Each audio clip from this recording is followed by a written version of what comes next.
Dan Bismillahirrahmanirrahim.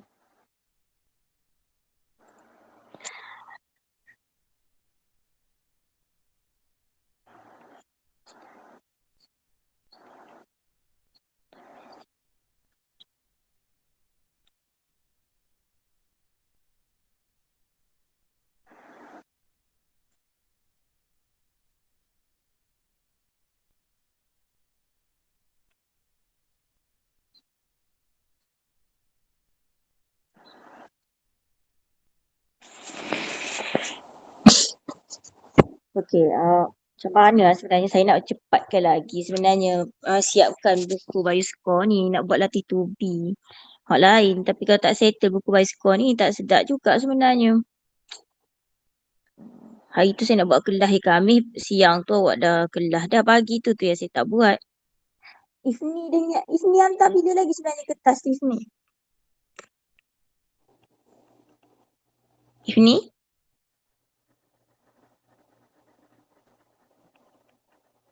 Ada ke tak Ifni? Ada. Ada Ahad cikgu. bila awak hantar?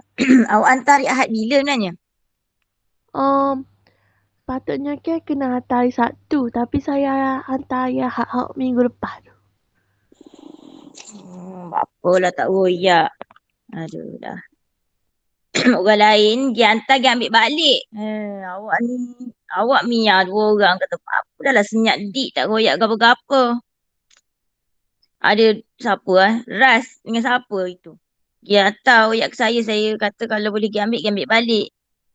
Tahu, tengok agaknya. Aduh. Tak apalah. uh, Okey, kita terus je lah. Nantilah kalau awak ada nak pergi ke hala ke sana?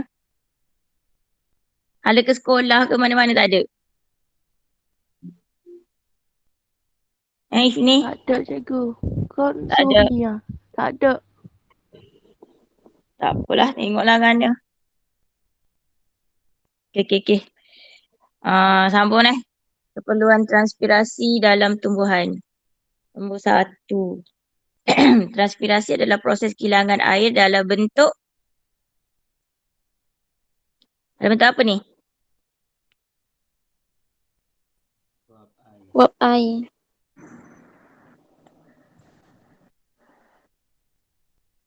Uap air secara sejatan dari tumbuhan ke atmosfera. 90% transpirasi yang berlaku di dalam tumbuhan berlaku melalui liang stoma pada daun, manakala selebihnya berlaku melalui organ batang dan bunga. Transpirasi penting dalam tumbuhan untuk menghasilkan daya apa ni? Daya tarikan yang menyebabkan air dan garam mineral diangkut secara berterusan di sepanjang salur xilem dari akar ke semua sel tumbuhan. Membantu dalam P kat sini apa? Penyerapan air dan garam mineral oleh akar dari tanah. M dekat sini, tumbuhan di waktu panas.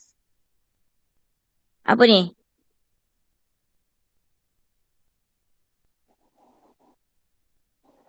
Menyejukkan tumbuhan di waktu panas apabila air tersejak ke udara. Ia akan menyerap tenaga haba dari tumbuhan. Membantu membekalkan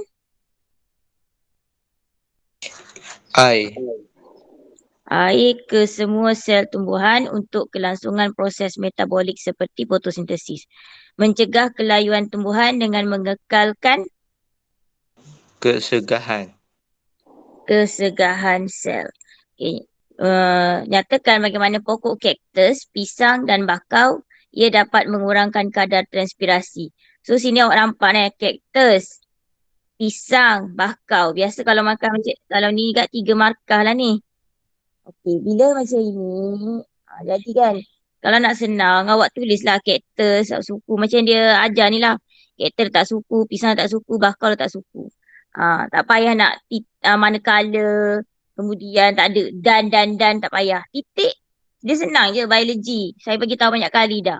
Awak tak payah buat ayat panjang-panjang. Awak habiskan dekat situ sebab kita tak nak pemeriksa pening dan awak macam yang itu kan dia cakap kan. Ayat awak tu bila awak sambung dengan benda lain, takut depan betul, patut belakang salah, dia jadi salah. Ada dalam biasa saya jumpa banyak dah. Awak buat benda tu patut dapat markah tapi sebabkan belakang tu salah ataupun yang depan salah, yang belakang betul dalam satu ayat yang sama, dalam satu ayat. Lepas tu kan daripada yang saya dah tanda lah. Uh, Awak bila buat esei tak payah pun kemudian selepas itu tak payah. Lepas titik tu sambung point awak terus, sambung point awak terus. Tapi buat dalam bentuk perenggan, maksudnya bila awak buat tu buat dalam lima point, betul awak buat perenggan baru 5 point pula, awak buat perenggan baru 5 point ataupun 3 point awak sudah panjang dah. Buat perenggan baru 3 point pula. Lepas tu ikutlah kalau dah dalam macam 3-4 yang baris gitu je. Satu perenggan tu ada dalam 3-4 baris. Maksudnya dia mungkin 3-4 point ataupun 5 point kalau ayat pendek-pendek. Lepas tu masuk perenggan baru. Dia tak payah buat karangan macam jawab bahasa Melayu. Tak payah. Awak cuma bagi tahu point-point-point awak tu tapi dalam bentuk perenggan. Bukan dalam bentuk titik-titik-titik-titik. Untuk saya tanda, saya okey je. Tapi dalam PSSP yang sebenar, sebab tu saya nak awak buat ayat tu, sepatutnya siapa yang tanya lah, ada yang tanya saya jawab. Awak buat dalam bentuk point, tak ada masalah. Cumanya bila dalam PSSPM sebenar, dalam bentuk point tu, awak buat macam tu juga, cuma awak tukar dia dalam bentuk perenggan. Maksudnya selepas 3-4 baris, kertas kajang awak tu, ataupun maksimum 5 baris, awak pun masuk perenggan baru. Awak masuk perenggan baru. Dia macam tu je lah. Dia tak perlu kemudian walaupun cerita pasal macam proses yang soalan tu tanya tu apa dah Allahu Akbar cloning tumbuhan tu kan. Tak payah pun sebenarnya kemudian tak payah. Buat point-point-point je. Tapi gabungkan point-point tu bentuk satu perenggan. Okey je, biologi dia memang ringkas. Sebenarnya bukan biologi je, sains. Sains memang macam tu. Awak tak perlu buat uh, ayat-ayat yang macam, kalau bahasa Melayu memang nak lah ayat macam tu, awak akan dapat markah. Baik. Sains tak perlu macam tu. So macam kat sini, bila dia tanya, nyatakan benda dia senang je. Nyata bagi tahu je lah. Kalau terangkan, huraikan, baru ayat tu akan jadi panjang lebar. Nyatakan just bagi tahu. So kat sini dia bagi tahu pokok kaktus, pisang, bakau. Bila dia bagi tahu gini, kalau ada 3 markah, biasa dia akan 3 markah lah. Awak terus buat. Kaktus apa, pisang apa, bakau apa, buat titik macam ni. Macam dia buat ni, tak ada masalah pun. Tak perlulah kaktus, tumbuhan yang punya, tak payah. Tak perlu pun benda tu semua. Just bagi tahu je. Kalau awak nak buat kaktus, patut buat dash, dash, dash. Tak ada masalah. Sebab macam saya cakap lah, sains ataupun biologi ni dia hanya nak tengok fakta awak sahaja. Cuma bila dalam soalan esei, awak terpaksa menjawab dalam bentuk esei. Bila maksud esei tu maksudnya awak sambung-sambung titik-titik tu. Sebelumnya awak bagi kalau biasa saya terima dalam bentuk titik-titik-titik ataupun 1, 2, 3, 4, 5 dan sampai 10 point. Langsung nampak kan? Ataupun buat dash, dash, dash, dash. Tapi dalam SPM sebenar, saya takut pemeriksa yang awak jumpa tu nak dalam bentuk dia ada pemeriksa yang straight apa semua. So dia akan kadang-kadang ada pemeriksa tu tak nak dalam bentuk point-point tu. Kalau saya terima je. Tapi saya bukan pemeriksa lah. Gitu je lah saya boleh beritahu. Ingat yang tu lah dalam soalan esei sebenar awak ni lah sambung. Tapi untuk saya boleh terima je kalau hantar nanti soalan esei buat point-point-point saja. Okey, untuk bagi info belum tak habis lagi soalan ni, tak bincang lagi. Pokok kaktus. So macam mana pokok kaktus dapat kurangkan ni? Nak terangkan pasal apa? Kurangkan kadar transpirasi. Maksudnya kita nak suruh kadar kehilangan air oleh pokok tu sikit daripada pokok-pokok lain. Jadi kita pun tengok kaktus mempunyai stoma terbenam dan itu kat situ apa Daun. daun diubah suai kepada duri. Memang ni apa yang awak nampak dekat pokok kaktus lain daripada pokok lain. Sebab tu saya cakap, katakanlah tiba-tiba dapat soalan ni, lepas tu awak blur. Nak buat soalan ni kan? Awak tahu dia mesti nak kurangkan kadar transpirasi. Apa yang beza pokok kaktus tu dengan pokok lain? Awak akan nampak, awak boleh imagine pokok kaktus, pokok pisang, pokok bakau. Apa yang dia lain daripada pokok-pokok yang ada kat sekeliling awak? So dekat sini daun. Kenapa kita tengok dekat daun tu? Daun dia tu adalah organ utama untuk proses transpirasi. Sebab dekat daun lah ada stomata. Ada liang-liang stoma yang berfungsi untuk membebaskan apa tu wap-wap air ataupun wap air lah kat situ yang paling pentingnya tempat pertukaran gas semua kat situ kan. So jadi kita fokus kepada daun. Beza antara daun pokok kaktus, pokok pisang dengan pokok bakau tu macam mana? Okay. Lepas tu tengok untuk pokok pisang. Daunnya berliling. Kalau awak tak percaya, awak pergi tengok dekat pokok pisang tu, awak akan rasa atas dia tu memang licin. Licin dia tu lain tau daripada pokok-pokok yang lain sebenarnya. Lepas tu satu lagi, apa jadi dekat pokok pisang ni bila panas? Daun dia macam mana? Sebenarnya waktu dia mula-mula keluar daripada dia punya bila dia mula-mula keluar, bila awal-awal daun tu macam mana? Sebelum dia jadi daun yang Bergulung. besar. Dia bergulung. So kamu kadang-kadang benda tu sebab tu saya kata kalau awak nak nak entam ke, nak bantai ke, nak tikam ke, nak tembak ke, nak agak-agak ke, fikir dulu jawapan awak tu supaya logik diterima. Okey, bergulung ketika panas terik. So, bila dia bergulung, maka sebenarnya dia mengurangkan kadar penjejatan air daripada daun dia. Okey, lepas tu daun berlilin. Pokok bakau sama juga, daun dia berlilin. Kita dah belajar kan pasal pokok bakau ni dekat hujung-hujung tingkatan 5 itu, silibus tingkatan 5. So, pokok bakau ini, dia punya kutikel daun dia tu lagi tebal. Dan satu lagi dia apa? Dia jenis macam mana? Berapa daun dia tu? Tak tahu Sukulent.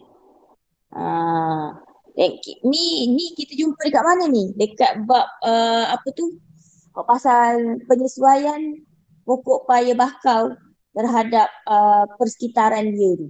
So tengok balik benda tu. Jadi kat sini, tahukah anda bahawa kadar transpirasi berbeza untuk spesies tumbuhan dan jenis tanah di mana tumbuhan itu tumbuh. Proses ini memberikan manfaat kepada manusia, iaitu dapat membekalkan kelembapan udara kepada manusia. Jenis tumbuhan yang memiliki kadar transpirasi yang tinggi, yang adalah pokok Areca palma, pokok getah, pokok laba-laba yang sangat berkesan menambah kelembapan kepada udara di dalam rumah. So pokok Areca palma contohnya mampu membebaskan hampir 1 liter air setiap hari melalui transpirasi. Ni ada beberapa pokok lah yang kalau awak letak dekat dalam rumah awak, dia akan jadi ejen penyejukan. So tak jimat lah kalau tak nak pasang aircon ke kipas ke kan. Dia akan jadi ejen penyejukan. Okey, faktor persekitaran yang mempengaruhi kadar transpirasi. Pertama sekali kat sini kita ada kadar keamatan cahaya, kelembapan relatif udara, suhu, pergerakan udara. Okay, yang ini ni minta tolong sangat-sangat. Tolong fokus kepada benda ni sebab sebelum-sebelum ini kalau kertas 3 tu dia memang buat semua eksperimen ni. Cumanya mungkinlah kalau fotometer ke fotometer sebenarnya nak buat transpirasi ni.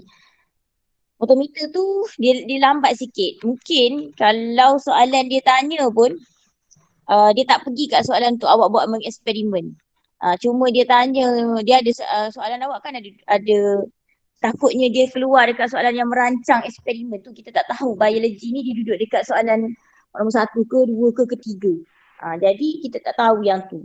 So awak kena standby lah untuk setiap, sebab 1, 2, 3, 4 ni semua dia boleh buat eksperimen. Kalau SPM sebelum ni memang kebarangkalian untuk keluar tu sangat besar. Sebab dia sangat mudah untuk buat atas kertas lah. Atas kertas soalan nombor 1 tu sangat mudah untuk buat. Lepas tu soalan nombor 2 tu pun dia boleh tanya-tanya. Kalau awak faham konsep, memang awak boleh explain cara nak buat eksperimen tu tanpa perlu buat eksperimen. Macam saya dah cakap kan, soalan kertas 3 awak dia lebih fokus kepada soalan nombor 2 tu dulu. Soalan nombor 2 sebelum-sebelum ini. Soalan nombor 1 tu tak ada, awak kena buat eksperimen. Dia dah ganti yang tu. Jadi, tapi dia guna soalan nombor 2 tu untuk buat eksperimen dengan awak. Jadi memang try, tak tahulah, tengoklah. Kalau semua alat okey, boleh buat je benda ni cepat je. Dan dia bagi masa kat awak tu cukup je. Cuma takutnya alat yang ada dekat makmal kita tu tidak secekap yang sepatutnya je. Okey, dia mesti akan bagi benda yang sama je. Kat semua sekolah dia akan bekalkan awal tahun depan atau hujung tahun dia akan bagilah semua dah eksperimen. Apa tu? Alat-alat radas yang terlibat dengan eksperimen sebenarnya. Okey, semakin tinggi kecepatan cahaya, semakin berapa ni? Automatik lah ni. Semakin tinggi kecepatan cahaya, mestilah semakin tinggi kadar transpirasi. Kadar transpirasi ni sangat-sangat berkadar langsung dengan keamatan cahaya. Kalau awak tengok graf ni, ni. Graf ni dia akan naik. Semakin meningkat kadar semakin meningkat keamatan cahaya ni, keamatan cahaya bertambah ni. Ni, nilai dekat sini akan bertambah. Maka kadar transpirasi pun akan bertambah. Tetapi ada sampai satu titik yang dia tak boleh pergi dah. Kenapa? Sebab dia ada faktor penghad seperti suhu dan juga pergerakan udara. Jadi last kali itu adalah tempat maksimum dia boleh pergi. Sebab dia mesti berkait terus. Keempat-empat faktor yang mempengaruhi kadar transpirasi ni saling berkaitan antara satu sama lain. Kalaulah keamatan cahaya banyak tapi kelembapan reaktif udara sikit, pergerakan udara sikit ataupun suhu rendah, tetap tak boleh meningkatkan kadar transpirasi ini apabila sampai satu titik tu. Sebab dia orang jadi faktor penghad. Dia memang berkaitan. Tiga yang lain tu akan berkait dengan yang pertama. Kalau awak cerita pasal suhu, sama juga. Suhu pun sama. Cerita pasal kelembapan reaktif udara pun sama. Cerita pasal kadar transpirasi pun sama. Sebab dia akan dipengaruhi juga sedikit sebanyak dengan keamatan cahaya ataupun kelembapan reaktif udara ataupun suhu. Nanti awak akan tengoklah sebenarnya. Tapi dia tak adalah graf macam ni. Dia takkan sama dah graf ini tak sama sebab suhu kalau awak lebih pada suhu contoh 60, 40 okey lagi. 60 tu dia dah denature dia punya apa? Dia punya enzim. Dia ada enzim, awak kena ingat dekat dalam transpirasi ke fotosintesis ke dia ada beberapa apa tu? Struktur. Kat sini bukan enzim, struktur tu dia akan terencat. Dia tak akan jadi okey dah. So kat samalah. Benda tu dia akan ada sampai had dia. Dia takkan boleh naik straight tanpa henti lah sebenarnya mana-mana pun. Okay. So kat sini awak ingat pada keamatan cahaya tertentu kadar transpirasi mencapai maksimum dan menjadi malar lah. Kenapa? Sebab kelembapan relatif, suhu, pergerakan udara semua akan jadi faktor penghad. Kalau yang ni pula, semakin tinggi kelembapan, semakin rendah kadar transpirasi. Dia terbalik.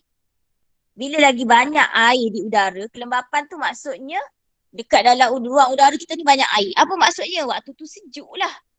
Kita rasa sejuk macam pagi-pagi. Pagi tu, waktu tu adalah kadar kelembapan udara kita, kelembapan reaktif udara kita sangat tinggi. Waktu pagi kadar transpirasi rendah. Kenapa? Sebab waktu tu ruang udara dekat sekitar pokok itu banyak dah air. Jadi nak pergi mana? Kalau dia buat tubik lagi air daripada pokok, so dia akan jadi makin rendah. Sebenarnya apabila semakin tinggi kelembapan udara. Cuma kalau kita ambil waktu daripada pagi sampai ke tengah hari, dia tak akan jadi macam itulah. Kenapa? Sebab kelembapan udara semakin tengah hari dia akan jadi semakin rendah. Kenapa? Sebab matahari pun makin bersinar. Lepas tu mungkin dah ada pergerakan udara, angin apa semua. Maka kelembapan udara semakin berkurang. apabila hari kita bertambah. Maksudnya daripada pukul 8 pagi jadi 9 pagi, 10 pagi, 9 pagi, 12 pagi. Sekarang contoh 10 pagi, 10 setengah kan. Kan berbanding dengan pukul 12 tengah hari nanti, kelembapan udara pada waktu pukul 12 tengah hari itu lagi rendah daripada pukul sekarang. Maka kadar transpirasi dia akan bertambah sebenarnya. Cumanya kat sini graf ini adalah graf pertambahan dari segi kelembapan relatif udara. Kat sini ni udara semakin bertambah. Kelembapan udara semakin bertambah. Maksudnya macam mana tu? Mungkin hala ke petang ataupun malam lah. Daripada petang jadi malam kan, kelembapan udara semakin bertambah. Sebab malam pun ada banyak udara, ada banyak molekul air dalam udara. Sebab tu malam dia sejuk. Faktor pertama sekali adalah kenapa, sebab tak ada cahaya matahari waktu malam. Jadi tapi graf ini sesuai lah. Kalau graf ini letak daripada masa siang hari, daripada pagi sampai ke tengah hari, dia tak jadi gini. Dia bukan gini graf ni, sebab graf ini kelembapan udara ni bertambah kat bawah ni. Sebab tu graf ini songsang. Kadar songsang. Kadar transpirasi semakin berkurang. Tapi kalau petang ke malam, kita boleh gunalah graf ni. Faham maksud saya? 5A? Oh, 5A. Kalau awak nak kaitkan dengan apa yang berada di persekitaran kita. Okey, so apabila kelembapan relatif udara rendah, semakin banyak wap air yang tersejat dari stoma dan daun. Akibatnya kadar transpirasi akan bertambah. Okey, awak kena ingat apa maksud kelembapan relatif udara rendah? Maksudnya tak kurang air ataupun tak ada air. Kurang air di udara. Bila kurang air di udara, makin banyaklah wap air akan tersejat. Kenapa? Sebab ruang udara dia tu kurang air. Ruang di sekitar pokok tu kurang air. Jadi air akan mudah tersejat daripada dalam pokok tu. Sebab memang konsep dia macam tu. Luar kurang, dalam banyak, dia akan gerak. Dia gitulah. Tapi sebenarnya tidaklah, sebab dia bukan dalam sel yang tu kan. Dalam udara dengan dekat dalam pokok, dekat daun pokok. Tapi konsep tu kita boleh apply dekat situ. Tapi jangan gunalah dalam periksa, jangan pula awak cakap macam tu. Saya cuma nak suruh awak boleh fikir. Bila kat luar ni kurang air, udara kita kurang air akan meresap air akan keluar daripada pokok kita tu dengan lebih cepat. Kenapa? Sebab kurang air dekat sekitar. Jadi banyaklah macam katakanlah awak ambil daun. Ni ada molekul air kat sini. Saya rasa faham ni. Kalau molekul air banyak, perlu ke lagi keluar air daripada dalam pokok? Tak perlu. Kalaulah molekul air kurang, katalah saya tukar molekul air tu warna hijau kali ni. Habis semua jadi hijau pula. Yalah, undo je lah. Tadi banyak air. Sekarang ni, katakanlah saya buat air ada sikit je. Kat dalam ni banyak. Confirm lah air akan keluar daripada dalam ni, pergi keluar.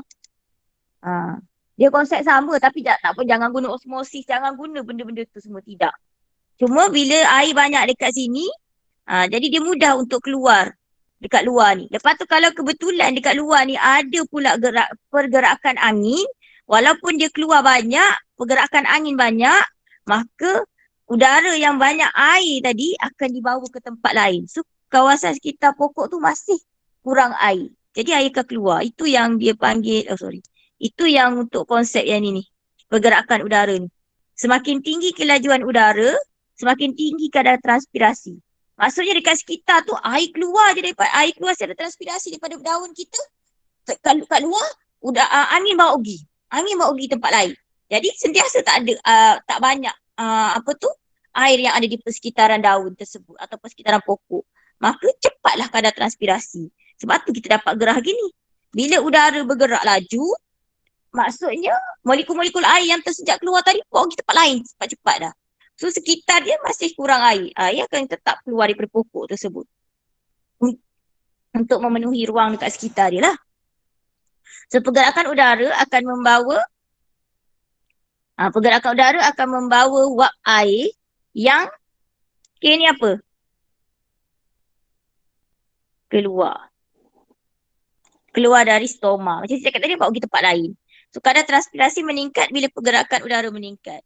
Faham tak pasal ni pergerakan udara ni?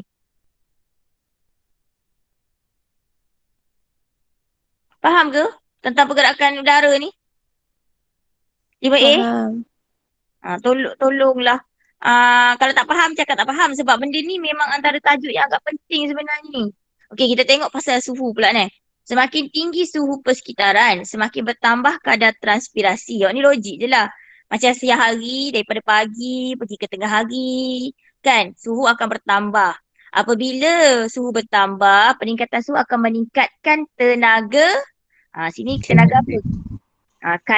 Kinetik lah. Dan molekul air dan menambahkan kadar transpirasi. So kenaikan suhu yang sangat tinggi menyebabkan Kehilangan. kehilangan air berlebihan dan daun akan menjadi layu. Okay, sepatutnya selepas suhu, kalau sepatutnya lah, kalau suhu makin bertambah, dia memang akan naik sampai satu masa dia akan berstop. Sama ada berhenti tu kenapa? Sama ada pokok tu dah struktur apa-apa yang dekat dalam dia tu dah rosak ataupun dia ada faktor-faktor penghat yang lain lah. Tapi awak tahu pokok dekat sekitar awak kalaulah suhu makin tinggi, banyak air yang hilang, pokok tu jadi layu, last sekali pokok tu akan mati. Maksudnya apa tu? Maksudnya ada bahagian-bahagian pokok dekat dalam tu yang telah pun mati sebenarnya. Rosak lah. So kehilangan air tu sangat banyak bagi dia sampai tak dapat menampung dah pokok tersebut sebenarnya. So kadar transpirasi akan bertambah mengikut pertambahan suhu. Yang ini tak apa. Jadi tak ada masalah tau. Kalau kelajuan udara ni makin naik, dia tak akan rosakkan pokok kita. Pokok kita tak layu, pokok kita tak akan mati. Tetapi suhu lain. Suhu dia akan menyebabkan pokok kita boleh mati. Kecuali lah kadar kelajuan udara tu sampai cabut akar kan. Ribut tu lain lah cerita awak. Yang ni yang kelajuan udara yang biasa saja. Yang pasal suhu ni memang awak akan nampak. Kalau suhu terlalu tinggi, air banyak keluar, last sekali pokok mati. Kenapa sebelum pokok mati tu dia layu dulu? Sebab bila air banyak keluar, pokok dah tak ada air dekat dalam dia kan. So banyak sel yang boleh mati dekat situ. Okay. Yang itulah. Untuk tu. So kita tengok sini rajak, inilah potometer. Ni, tube ini potometer. Setiap tahun saya akan buat eksperimen ni. Sebab eksperimen ini sangat-sangat disukai oleh Lembaga Peperiksaan Malaysia. Kalaulah potometer yang sampai itu sangat-sangat elok, memang awak pun mungkin akan ditanya soalan ni. Sebab sebenarnya tak lambat pun untuk dapatkan eksperimen ni. Dalam masa dia je. Cumanya bila potometer yang ada di makmal kita tu ada banyak ralat, lepas tu dah lama, lepas tu dia macam rosak lah sebenarnya. Jadi dia akan mengambil masa yang lama sebenarnya. Cuma kalau eksperimen ini dibuat, awak telah pun disiapkan siap-siap selalu dah. Ni, pokok ni mungkin dah siap, dah letak siap-siap dah untuk jimatkan masa. Awak hanya tunggu pergerakan air tu gerak je. Saya rasa gitulah kalau soalan ini keluar. Sebab untuk setting bekas ini, dia akan ambil masa yang lama juga kalau nak suruh awak buat. Mungkin dia akan just tunggu awak macam mungkin kalau keluar soalan ni pun kiranya eksperimen ni dah berbantulah. Dia bukan 100% awak buat seorang. Gitu je lah. So rajah di bawah menunjukkan satu alat untuk mengukur kadar pengambilan air oleh pucuk berdaun. Ingat nama alat tersebut ialah apa yang saya selalu sebut tadi? Potometer. Tolonglah ingat ini. Potometer. Nak kaji kadar transpirasi kita guna potometer. Potometer tu apa? Untuk mengkaji kadar transpirasi pokok tumbuhan. Okey, adakah ia boleh digunakan untuk mengukur kadar transpirasi? Ialah kerana 99% air yang diserap oleh akar tersejat melalui Transpirasi. Oh ya, tadi kosong kat sini. Maka kadar pengambilan air adalah Sama. sama dengan kadar transpirasi. Maksudnya kat sini, air akan keluar kat sini. secara transpirasi, air yang keluar ini akan menyebabkan ada tarikan dekat dalam ni. Dia akan tarik air, so air ni akan naik. So bila bubble ada dekat sini, dia akan gerak mengikut arah aliran air ini. Naik ke daun ni. Sebab itulah ini maksud sini ni. Kadar pengambilan air adalah sama dengan kadar transpirasi. Faham? Bila air bubble, kita akan hasilkan satu bubble. Bubble tu dari sini ke sini bergerak, kita boleh kira masa dia berapa. Berapa masa yang diambil. Jarak ini kita dah fixkan berapa biasanya. 10 cm ke, 5 cm ke. Kalau tak apa 5 cm buat 3 kali bacaan. Tak ada masalah. Sebab masa yang diambil itu, maksudnya kita fixkan X ke Y tu 5. Lepas tu 5 lagi. Maksudnya kita nak buat ujian tu secara ralat lah. Ataupun secara ralat pula. G2 nak dapatkan kejituan bacaan. Okey, untuk mengelakkan apa-apa ralat lah. Okey, lepas tu kalau tidak sekali pun tak apa sebenarnya. So berapa? Mungkin 10 cm bergerak daripada X kepada Y sekali baca saja. Itu cara dia lah. Kita tunggu benda tu bergerak, lepas tu kita set, kita ambil masa dia berapa. Sebab kita dah fixkan jarak pergerakan. Jarak ini kita dah fixkan, katakanlah 10 cm. So kita cuma tunggu masa yang diambil. Sebab kadar transpirasi kita dapat dengan melalui kadar transpirasi kita dapat masa per jarak. So kita dapatlah dia punya kadar transpirasi. Bila kita dah tahu masa, kita tahu jarak. Kita boleh kira. So tunjukkan formula untuk mengira kadar transpirasi tu. So nota X ke Y sama dengan jarak pergerakan gelembung udara. Jadi kat sini apa? Ni jarak lah kan. Macam saya cakap tadi lah. Jarak X.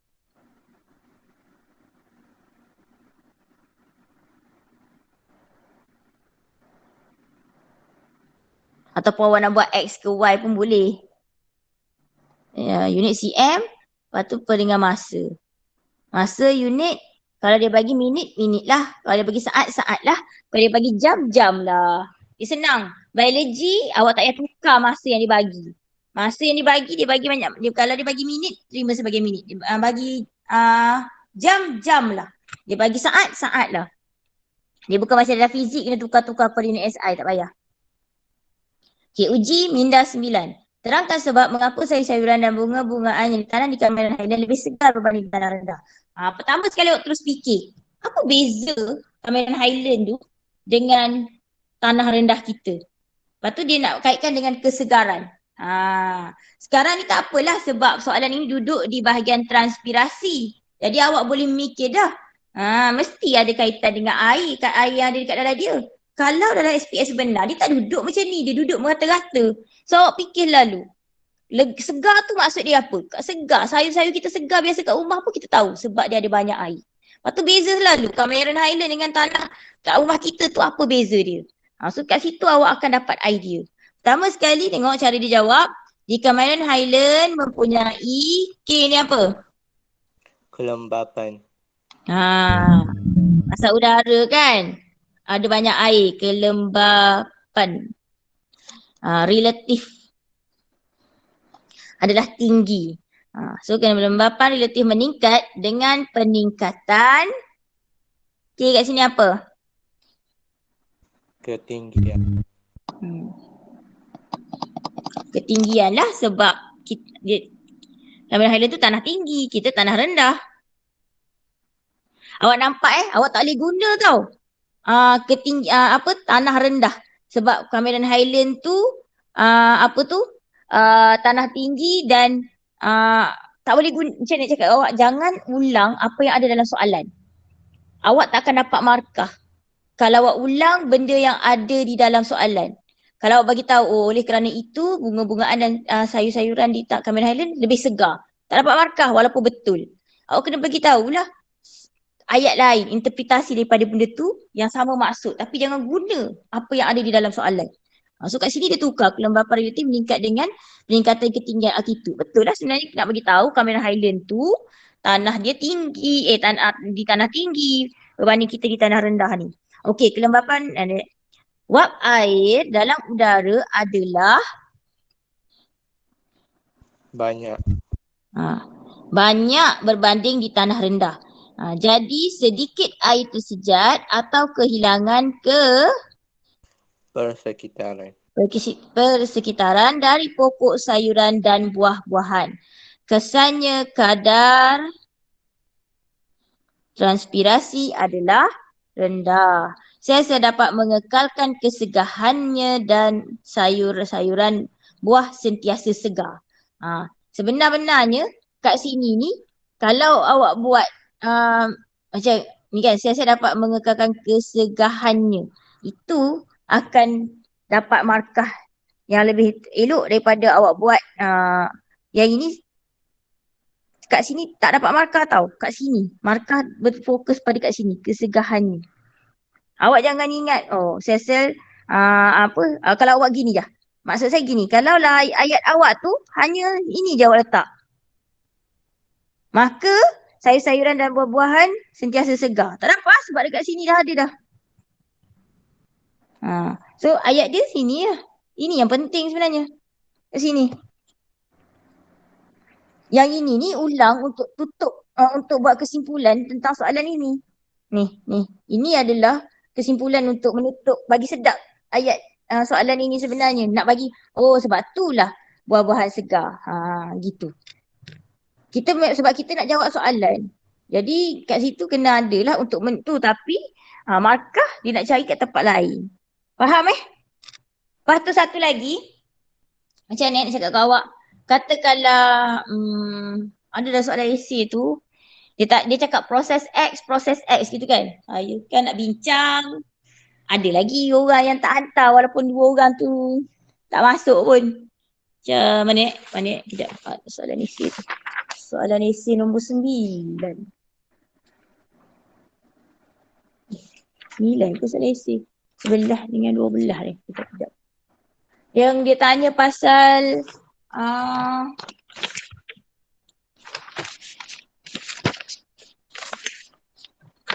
ini dekat soalan saya ada skema ni.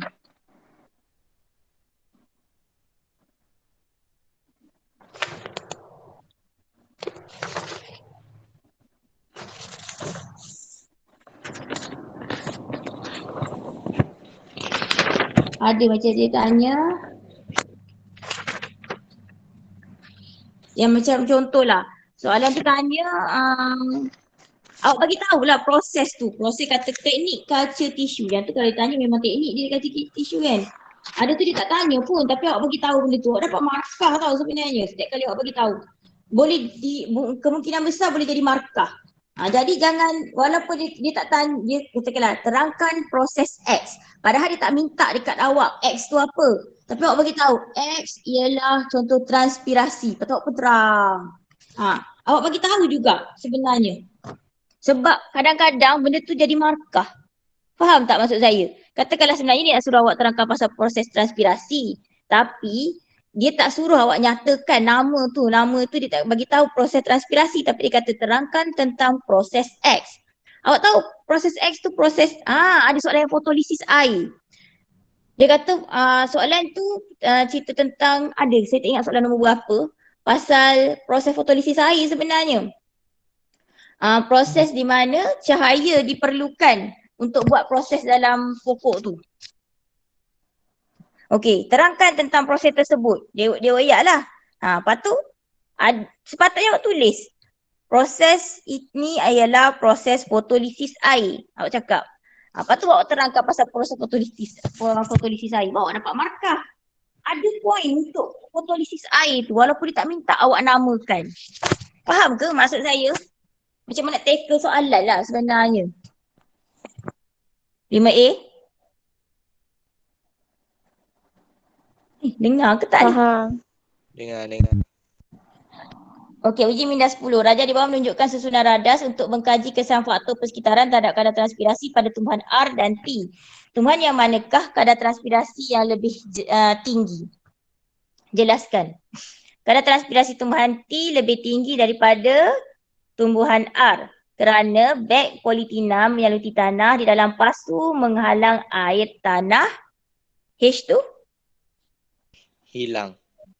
hilang.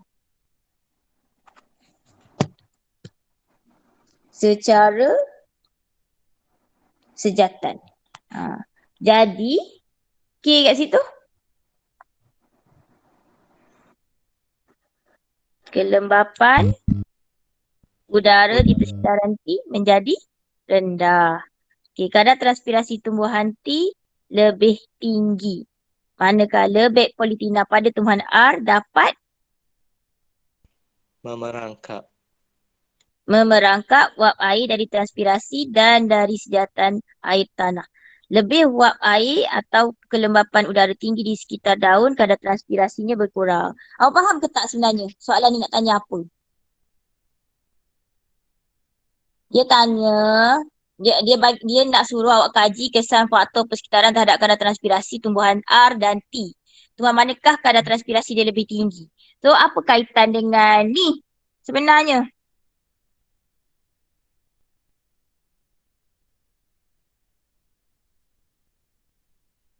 Kenapa kena letak?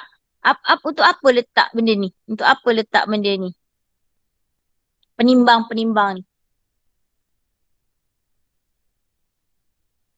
Dia nak bagi tahu air kat sini ni kan awak boleh baca. Bacaan ni akan jadi ringan yang ini. Yang ni berat. Kenapa? Sebab air kat sini akan banyak keluar daripada pokok. Kenapa? Sebab kalau dia buat proses transpirasi, air ni akan terus dibawa ke tempat lain. Faham tak? So, kat sekitar ni kadar kelembapan udara dia, kelembapan udara dekat sekitar pokok T ini rendah. Udara dekat sini, H2O ni, molekul-molekul udara yang ada dekat sini akan dibawa pergi kan. Jadi, H2O dekat sini rendah. Berbanding dekat dalam pokok politina. Berbanding dekat pokok yang dibalut dengan politina ni. Kenapa? Sebab udara yang dibawa keluar, air yang keluar tak boleh pergi mana-mana. Masih duduk dekat dalam ni.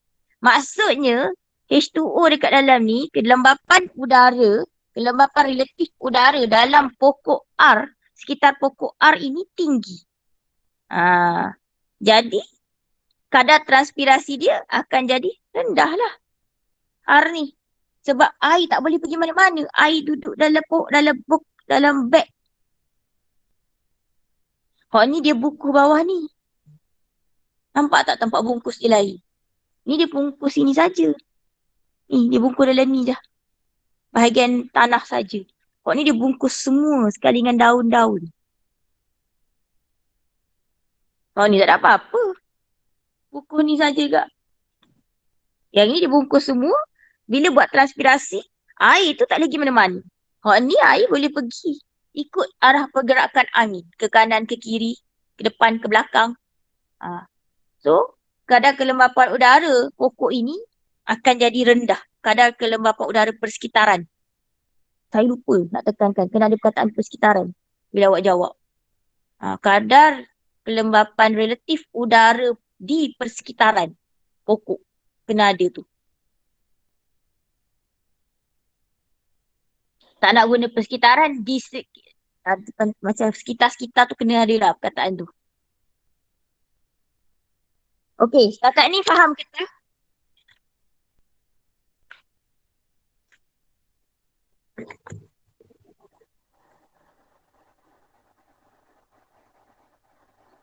Kalau kita start tadi pukul berapa? 11.30 tadi. Habis. Patutnya. Saya buat pukul berapa habis? Saya salah masa ke tadi? Dah 11.30 pagi tapi lambat juga tadi start. Ada nak tanya tak? Pasal tu sebab kalau tidak nak masuk kepada 2.4 organ utama fotosintesis pula. Cerita pasal fotosintesis pula. 5A.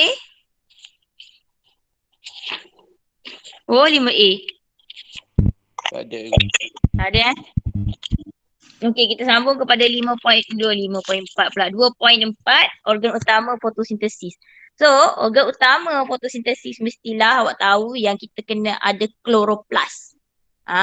Kloroplas ini sangat penting. Kenapa?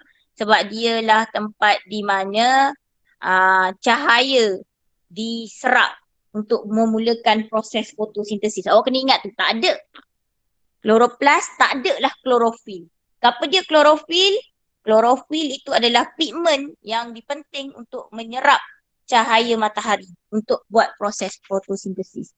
So, organ utama sebenarnya untuk fotosintesis adalah kloroplas. Tumbuhan ialah organisma Autotroph. Apa maksud autotrof? Trof tu tenaga. Auto tu sendiri. Dia buat makanan sendiri. Kenapa tak buat dia buat tenaga sendiri? Yelah makanan itu sebenarnya adalah tenaga. So dia menghasilkan makanan sendiri melalui proses fotosintesis. Okay, berdasarkan persamaan fotosintesis yang telah dipelajari, kita tahu air campur karbon dioksida, kena ada tenaga cahaya, kena ada klorofil. Maka kita akan dapat glukosa, ini makanan ataupun bahan organik juga, ada setengah buku panggil, sebenarnya dia glukosa lah, oksigen dan air lah. Okey, terangkan keperluan proses fotosintesis kepada tumbuhan, dalam tumbuhan kepada organisma lain. Menghasilkan Glukosa. penting ke glukosa ni? Nak tanya. Penting tak glukosa? Penting. Kepada kita, glukosa tu apa sebenarnya? Gula.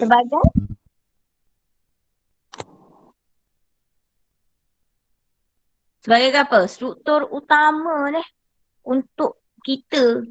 Struktur utama untuk menghasilkan tenaga kepada kita.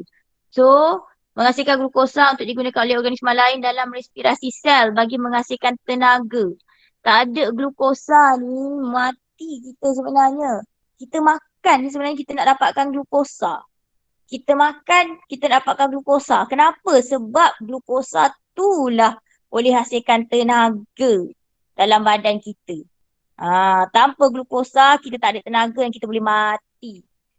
Mana tu proses tu? Proses itu adalah respirasi. Dan sebenarnya respirasi itu adalah proses lawan kepada lawan kepada fotosintesis. Awak terbalikkan dia, awak akan dapat. Respirasi tu apa? Pengoksidaan glukosa. Awak dah belajar kan maksud pengoksidaan dalam kimia? Apabila glukosa itu kita bakar dengan oksigen.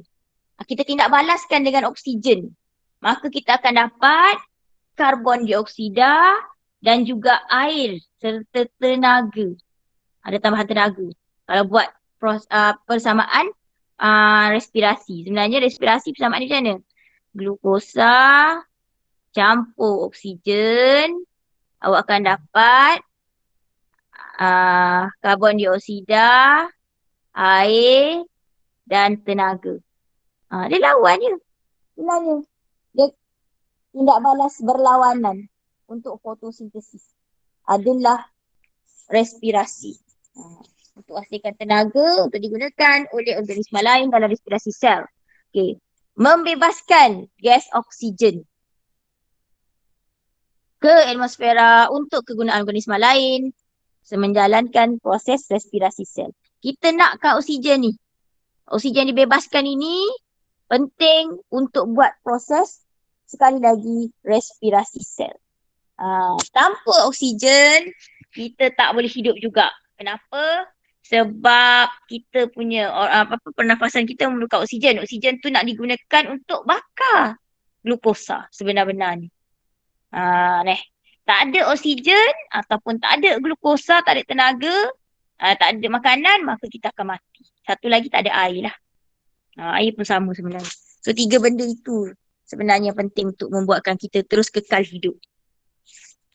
So salah satu daripada 3 benda tu tak ada. Sebab yang orang sesat ke, hilang ke, apa semua tak cukup. Kat lautan ke, kat mana-mana tak ada air. Bukan air masin tak boleh. Air mesti air tulen lah. Lepas tu udara memang confirm ada. Makanan lah biasa, makanan dan air. Sebab bila tak ada makanan, tak ada tenaga. Tak ada air, tak boleh juga. Itu 3 benda penting lah untuk kekal hidup sebenarnya. Okay, penyesuaian struktur dalaman daun dengan fotosintesis. Okay, rajah di bawah menunjukkan keratan rentas daun. Labelkan struktur P, Q, R, S dan T yang berperanan dalam proses fotosintesis.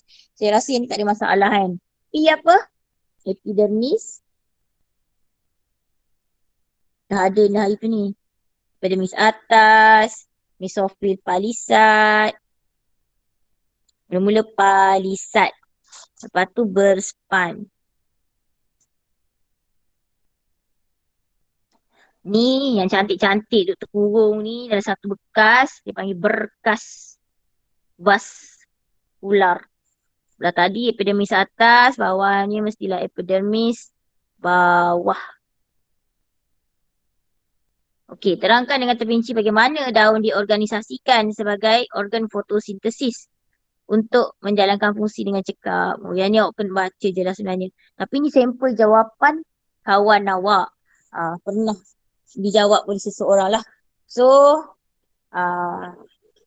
dia suruh awak check ni. Tahu tak macam mana nak check?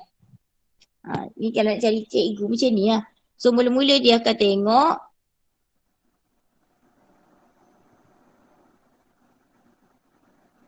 Oh, saya punya ni dengan awak punya lain.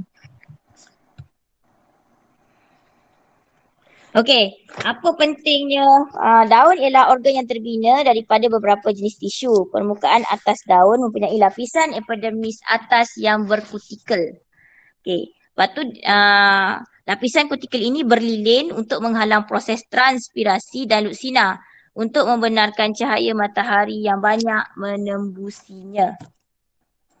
Okey, ada tak? Ada tak awak rasa markah yang dapat dekat bahagian pertama ni?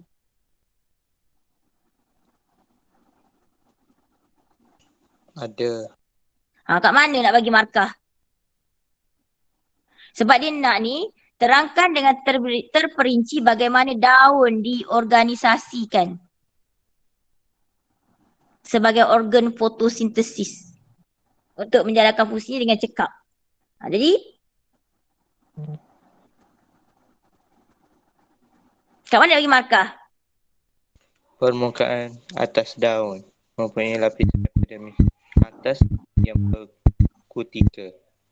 Okey. So kat sini sepatutnya dia kena sambung ni. Tapi kat sini ada ni, dia bagi lapisan kutikel ini berlilin. Yang ini ni dia satu point. Permukaan atas daun mempunyai lapisan epidermis atas yang berkutikel. Apa? Lapisan kutikel ini berlilin. Neh. Okey. Sampai situ sebenarnya markah untuk dapatkan. Tak apalah, boleh je sebab lapisan kutikel ini berlilin. Okey, lepas tu bila dia buat pula apa tu? Ni dia dapat markah baru ni, menghalang proses transpirasi menghalang kehilangan air melalui proses transpirasi. Sebenarnya boleh dapat markah. Tapi dia tak terangkan. Kalau sebaiknya teranglah menghalang kehilangan air melalui proses transpirasi. Itu lagi okey sebenarnya. Awak bagi tahu, kan saya bagi tahu kat awak, kena bagi tahu macam pemeriksa tak tahu. Walaupun pemeriksa dah tahu dah apa maksud transpirasi tu, awak bagi tahu. Untuk menghalang kehilangan air melalui proses melalui penyejatan ataupun melalui proses transpirasi. Kena beritahu pasal kehilangan air tu. Jadi bila kat sini dia macam tak kuat sangat lah untuk bagi markah. Okay, lepas tu luksina untuk membenarkan cahaya. Kalau boleh yang ini kena terangkan masuk proses transpirasi kat sini. Baru sedap lagi. Okay, luksina untuk membenarkan cahaya matahari yang banyak menembusi. Okay, yang luksina ni dia terang. Elok pula. Sepatutnya dia terang jugalah apa maksud proses transpirasi tu. Ingat saya bagi tahu, awak kena anggap pemeriksa tak tahu. Walaupun dia tahu apa maksud proses transpirasi tu. Awak bagi tahulah. Menghalang kehilangan air. Tadi kan semua lalui yang menghalang kehilangan air secara berlebihan melalui proses transpirasi. Okey, yang ini okey. Boleh dapat markah. Sebenarnya. Okey. Sel epidermis atas tidak mengandungi kloroplas. Betul, boleh dapat markah selalu. Sebenarnya awak tak payah pun buat kerana-kerana tu. Awak buat titik. Ini tidak kalau rasa sedap kerana letaklah. Kalau tak nak buat pun tak apa. Sel epidermis atas tidak mengandungi kloroplas. Titik. Ia tidak menjalankan proses fotosintesis. Boleh dapat markah juga. Tapi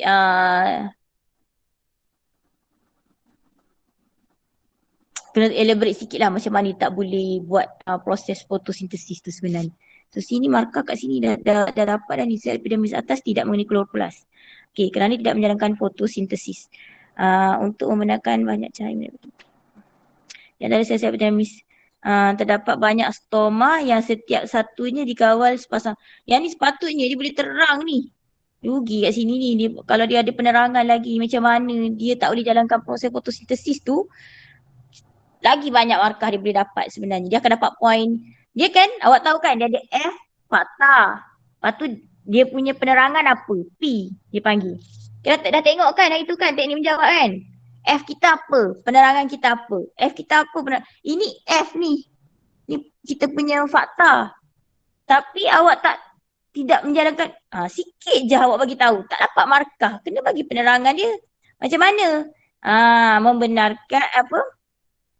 Untuk membenarkan betul lah dia tak jalankan fotosintesis, tapi dia membenarkan cahaya matahari masuk ke bawah dia. Bawah dia siapa? Ada sel mesofil berspan untuk menjalankan proses fotosintesis. Orang tu yang nak menjalankan proses fotosintesis. So dia akan dapat penerangan dekat situ sebenarnya. Banyak dia boleh letak lagi penerangan. Okey, gitu lah maksud saya. Lepas tu di antara sel-sel epidermis terdapat banyak stoma yang setiap satunya dikawal sepasang sel pengawal.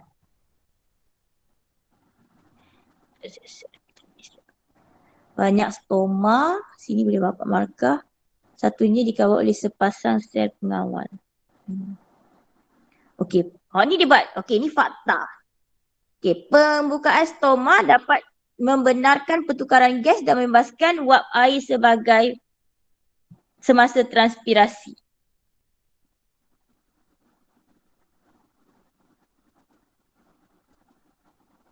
Pertukaran gas ni sepatutnya bagi tahulah gas apa. Baru lebih detail tau. Ni nak bagi markah. Lekat-lekat nak bagi, tak nak bagi, nak bagi, tak nak bagi. Membenarkan pertukaran gas, oksigen dan karbon dioksida ke, ikutlah membenarkan pertukaran gas karbon dioksida meresap masuk ke dalam daun kan untuk buat proses transpirasi. Dia sepatutnya lebih detail lah. Ni pertukaran gas. Awak kena bagi tahu gas apa. Jelas tak kat sini? Faham tak apa maksud sekarang ni spesifik tu apa? Farid, Amani, Ifni, Raz, Najwa, Mia, Alisha. Ni nak dapat markah ni. Sikit lagi nak dapat markah. Tapi tak boleh nak bagi markah sebab dia tak sebut gas apa. Pertukaran gas tu gas apa. Faham? Boleh ke gas apa ni? Patutnya dia bagi tahu. Karbon dioksida. Sebab kita nak buat proses ni untuk awak tengok organ fotosintesis. Target kita adalah organ fotosintesis. Bukannya transpirasi sebenarnya. Fungsinya dengan cekap. Organ dia ni lebih kepada transpirasi pula. Tak payah cerita pasal transpirasi. Kita ingat tujuan kita fotosintesis. So pertukaran gas kat sini lebih baik membenarkan gas karbon dioksida meresap masuk ke dalam daun untuk membuat proses fotosintesis dan membenarkan gas oksigen meresap keluar daripada daun. Boleh juga ataupun membenarkan gas oksigen meresap masuk untuk melakukan proses respirasi. Dapat markah sebabnya dia sekali dua tu. Respirasi dengan fotosintesis okey. Okey. Boleh dah? So kat sini dia tak dapat untuk penerangan dia tu. Tiba-tiba transpirasi. Di bawah epidermis terdapat sel mesofil palisad yang berbentuk panjang. Okey, struktur kat situ betul. Sebab dia nak organisasi tadi kan. Berbentuk tekan. Bentuk panjang dan tersusun dengan rapat dan padat. Okey, so sini dapat markah. Kenapa? Ini fakta ni. Apa tujuan dia disusun tu? So susunan sebegini untuk memperolehi cahaya yang maksimum untuk menjalankan proses fotosintesis. Okey, yang kat sini ni dia akan strik sampai dekat sini. Markah dia untuk penerangan. Tapi satu je lah.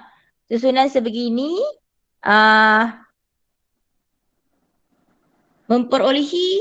memerangkap sepatutnya memerangkap ayat term yang betul cahaya matahari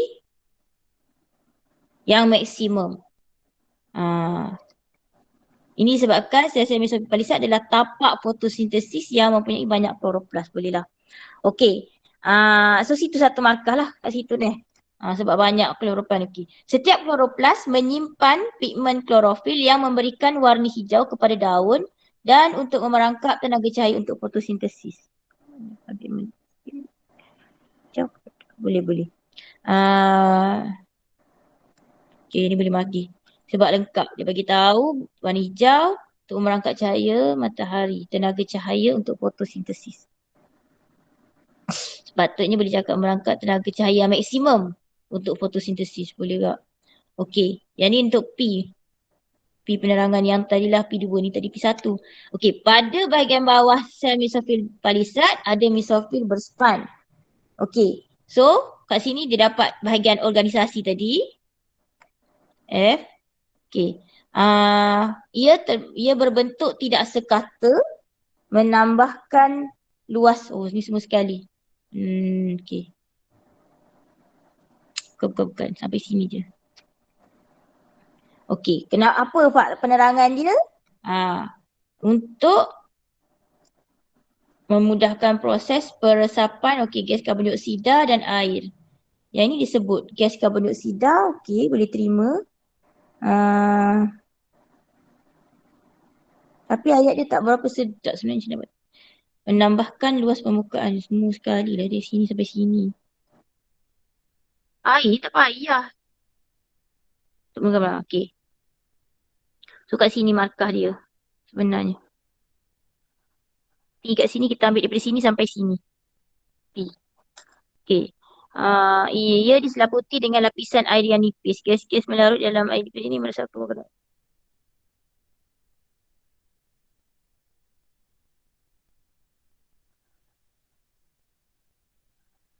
Yang ni boleh sebabnya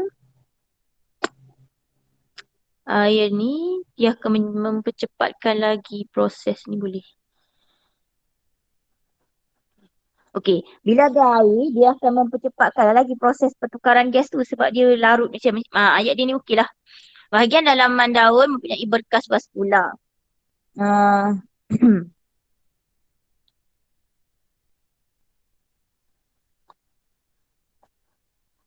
Di dalam berkas vaskular terdapat tisu vaskular iaitu xylem dan phloem. Okey, ni okey cantik ni.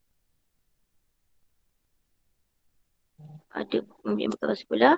Xylem berfungsi untuk mengangkut air dan garam mineral dari akar ke pucuk. Okey, cantik lengkap. Manakala phloem berfungsi untuk mengangkut sukrosa yang dihasilkan oleh proses fotosintesis dari daun ke. Okey. Yang ini dah okey sampai sini boleh.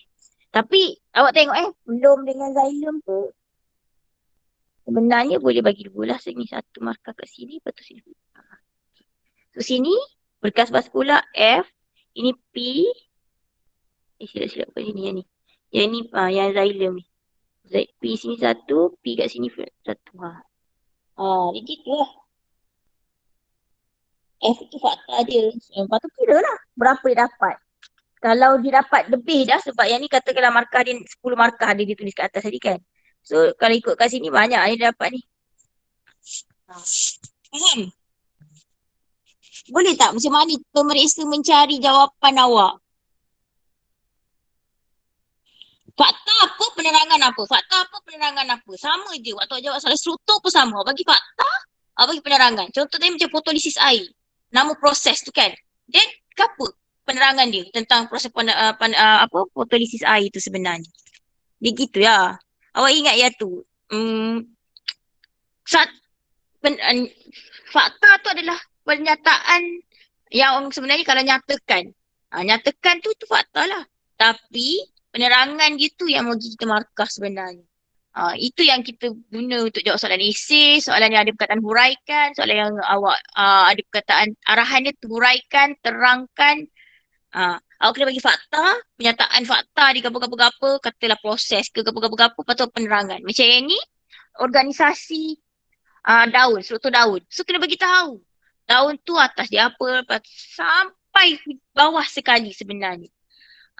Nah. Lepas tu sebenarnya, ada fakta tambahan. Yang ni awak tahu dah. Yang pasal susunan mozaik daun tu kan supaya tidak bertindih bertujuan untuk menyerap cahaya matahari lah semaksima yang boleh. Yang itu tidak duduk dekat dalam struktur daun. Tapi pada pokok sebenarnya lah. Yang itu ingatlah kalau ada soalan bertanya pasal macam mana corak mozaik daun itu, dia sama juga. Tujuan dia tetap untuk ingat tujuan hidup daun adalah, daun pula pokok adalah untuk mendapatkan sebanyak mungkin apa tu? Cahaya matahari supaya dia dapat buat proses fotosintesis. Lepas tu kalau akar tu dia mesti dapat sebanyak mungkin air untuk naikkan dia sebab tanpa air pokok akan mati dan layu lah. Layu dan last sekali mati. Okey, last sekali sebelum kita berhenti. Yang ni dululah. Struktur kloroplas. Struktur kloroplas, yang ini adalah organ utama proses fotosintesis. Tolonglah ingat. Kat mana tempat berlakunya tindak balas cahaya? Kat mana tempat berlakunya tindak balas apa tu? Tindak balas cahaya. Satu lagi tindak balas apa? Gelap. Kat mana tempat berlaku tindak balas cahaya? Stroma ke, granum ke, tilakot? Stroma. Kena ingat stroma, tindak balas cahaya. Ni ada dah ni kat sini ni. Tapak tindak balas cahaya. Sikit biar nampak sini. Tak buat juga tak apalah. Okey. So, stroma ni bahagian yang ni label ni kan. Ini berwarna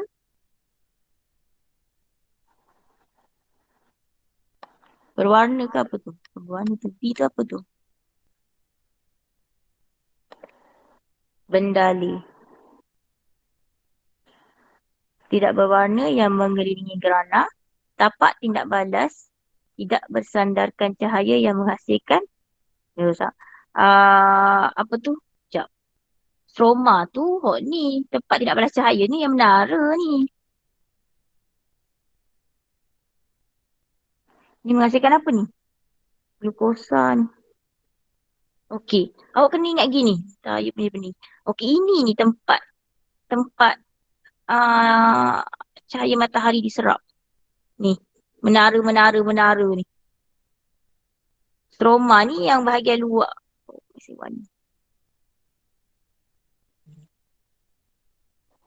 Ni. Persekitaran luar dia ni.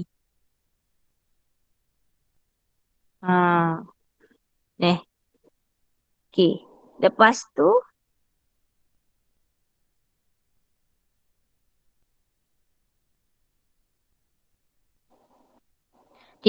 timbunan cakra kita panggil sebagai timbunan cakra tilakoid ni. Tilakoid kan? Yang tersusun membentuk lapisan granum. Susunan ini meningkatkan luas permukaan untuk fotosintesis berlaku. Tilakoid tu apa? Kantong membentuk cakra yang mengandungi pigmen klorofil. Pigmen berwarna hijau ini fungsinya untuk memerangkap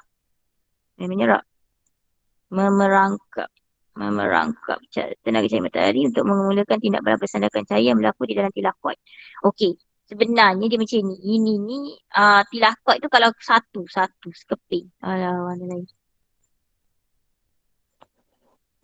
Ni, sekeping ni kita panggil tilakoid.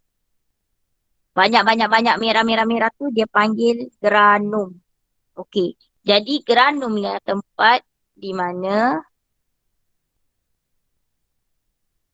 tindak balas cahaya berlaku. Stroma, tindak balas gelap ataupun kita Kelvin. Ni, tilakoid. Tindak balas bercahaya berlaku di dalam tilakoid granum. Berlaku di dalam stroma. Boleh ingat? Gerak saya ingat gini je, yang bulat-bulat yang tinggi menara tu tempat tindak balas cahaya. Lepas tu dia ada penghubung tau antara jadi merah tak apa. Lepas tu dia ada antara menara-menara ni ada penghubung. Nama dia lamela. Lepas tu satu je, kalau kita ambil satu je, satu keping dalam menara ni, sekeping, dia panggil tilakoid. Okey. Allahu Akbar. Jadi nilai kita. Okey. Lepas tu,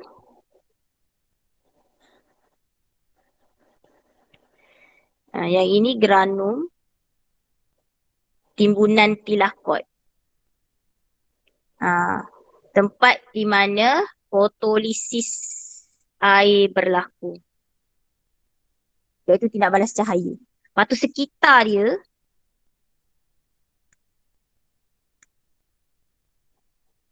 patutnya saya buat warna merah ni. Warna merah, warna hijau. Sebab tilakoid ni warna hijau. Yalah. Okey. Sekitar dia ni adalah asal ni. Sekitar dia ni, katakanlah kita buat ni sekitar tak nampak.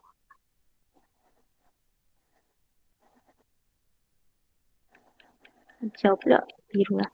Ni ada sekitar-sekitar ni, dia kita panggil sebagai apa tu? Stroma. Stroma ni tempat tempat kita Kelvin. Ataupun tindak balas gelap. Yang ni. Tak nampak ni. Ini tindak balas tidak bersandarkan cahaya ni kita panggil sebagai kitar Kelvin ataupun tindak balas gelap. Okey, ini tindak balas cahaya. Nampak semula. Yang ini tindak balas cahaya ataupun fotolisis air berlaku dalam granum. Boleh ingat ah? 5A? Boleh. Yang pasal proses ni sangat penting tau. Awak kena ingat detail lah. Macam saya cakap, sebenarnya awak tak payah hafal, awak faham. Fotosintesis tu adalah satu proses di mana kita perlukan cahaya matahari daripada persekitaran. Siapa yang ambil cahaya matahari tu? Klorofil. Bahagian apa tu dalam kloroplas? Mana tempat dia? Yang tilakoid yang duduk dekat dalam granum. So itu sebenarnya yang menyerap, memerangkap cahaya matahari ataupun menyerap cahaya matahari masuk ke dalam pokok kita. Lepas tu untuk apa tu tenaga cahaya tu? Digunakan untuk sebenarnya kita nak elektron daripada tu sebenarnya. Sebab tu dekat situ dia kata tenaga cahaya digunakan untuk mengujakan elektron. Kita nak suruh elektron tu, awak tahu kan elektron? Kenal kan elektron? Belajar kimia kan? Kita nak E dia tu untuk digunakan untuk buat fotolisis air. So tenaga cahaya akan mengujakan elektron dalam pigmen klorofil ke aras yang lebih tinggi. Elektron ini dibawa oleh satu siri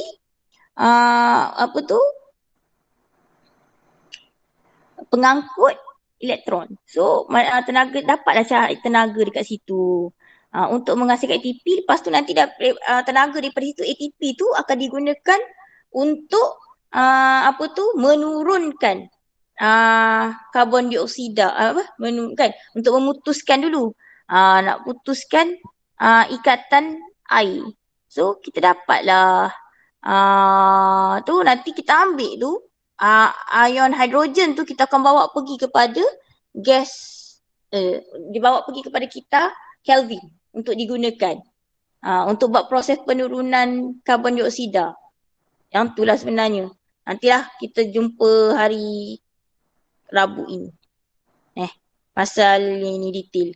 Tapi kalau awak faham cerita ini sebenarnya, awak faham tentang proses ini, awak akan rasa seronok lah sebenarnya. Dia kan tak payah pun awak hafal. Awak kena faham konsep tu. Air tu ambil untuk apa daripada dakar. Nanti nak guna bersama-sama dengan cahaya matahari untuk putuskan. Cahaya matahari gunakan untuk putuskan ikatan air tu. Kita nak elektron daripada situ nak bawa pergi mana-mana semua. Lepas tu nanti dah hasil dia bawa pergi pula pada kita Kelvin ataupun tidak balas gelap untuk digunakan untuk buat proses dengan karbon dioksida supaya dapat glukosa. Glukosa tu patut disusun jadilah sukrosa. Simpan. Dia macam tu je sebenarnya. Itu secara ringkas. Tapi awak kena ingat detail lah satu-satu. Kalau awak ingat detail, lepas tu keluar soalan ni, confirm awak dapat markah penuh. Sebab tu pelajar saya biasa, saya nak live dulu telefon saya ni nak habis bateri dah. Saya nak live yang telefon Tapi on lagi mikrofon.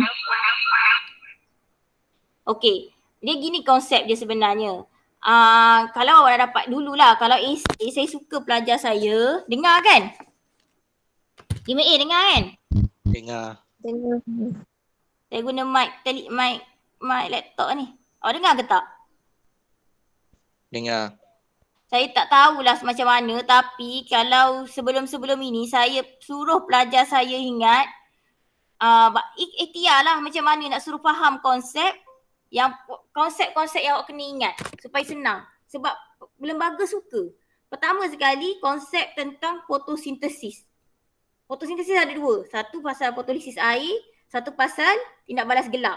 Fahamkan kedua-dua konsep tu, kronologi di semua detail-detail. Awak fahamkan. Kalau keluar soalan 20 markah untuk awak jawab. Ini sekarang format soalan awak satu wajib. Satu tu boleh pilih. Dulu ada 4 soalan dia bagi, 2 daripada 4 soalan tu pilih. Awak mana awak rasa kukuh. Awak boleh jawab. Awak ada pengetahuan yang lebih, awak jawab. Sekarang ni kita ada soalan wajib. Kalau cuba awak imagine, kalau soalan wajib itu keluar pasal fotosintesis, tak kerugi awak. Jadi tolong. Beberapa konsep yang patut awak ingat, contoh tentang macam fotosintesis ni. Dia memang boleh tanya 20 markah. Tanya pasal fotolisis air saja dah hampir 10 markah. Lepas tu kita Kelvin atau tidak balas gerak tadi 10 markah. 20 markah tau. Lepas tu dia boleh tanya, tapi mungkin dia tak tanya macam tu lah. Dia akan pecah-pecahkan, dia soalan dia kecil-kecil je. Dia boleh tanya macam mana awak nak hasilkan idea. Macam mana nak meningkatkan hasil fotosintesis dekat rumah awak. Macam mana awak nak buat ke apa-apa. Idea tu awak kena ingat lah katalah nak buat dengan dia bagi alatan sikit, dia ada plastik ke, ada kaca ke, ada apa-apa. Macam mana nak meningkatkan. Dekat situ awak nampak sebenarnya, dia boleh tanya. Kalau keluar soalan, awal lah mungkin 10 markah dia tanya, 15 markah dia tanya pasal konsep fotosintesis.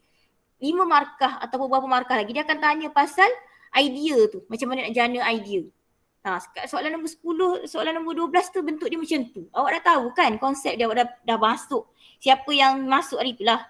Seorang je yang tak masuk, tapi Syikin Syikin masuk Syikin tak masuk. Nabilah masuk setengah jam nak habis.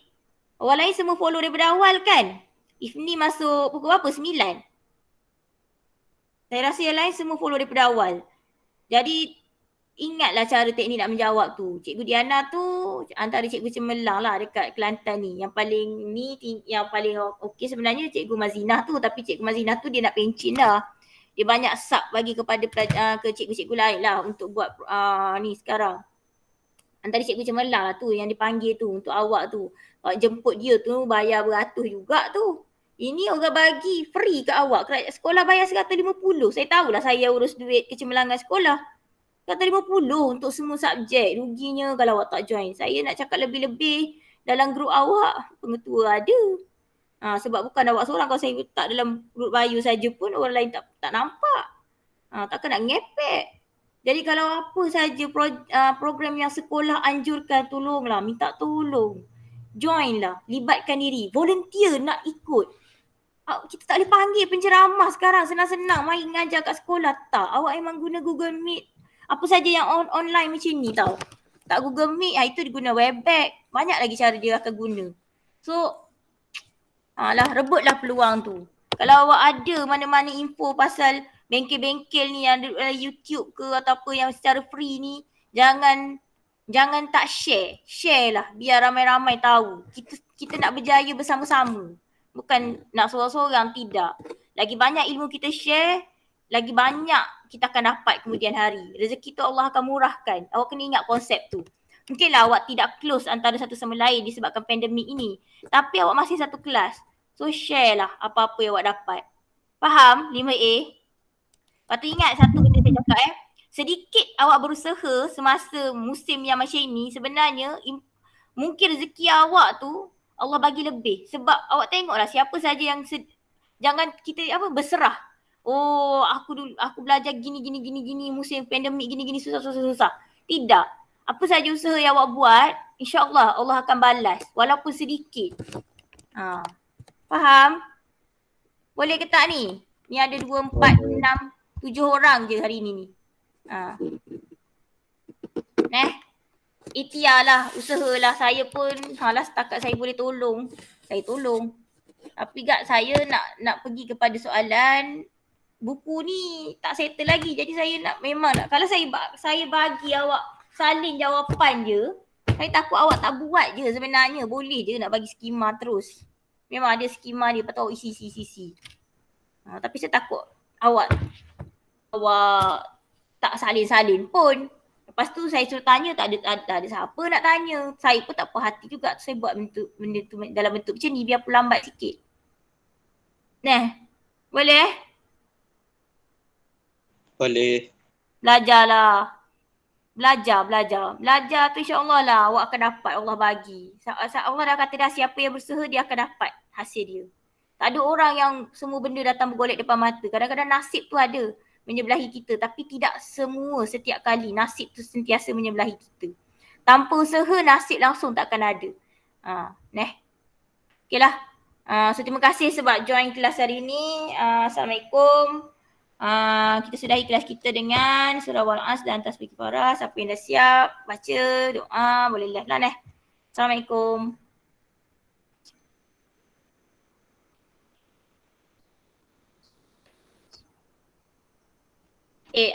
Esok 3/4 saya nak buat kelas malam juga tu. Saya akan habiskan kelas diorang dengan kelas malam saya rasa.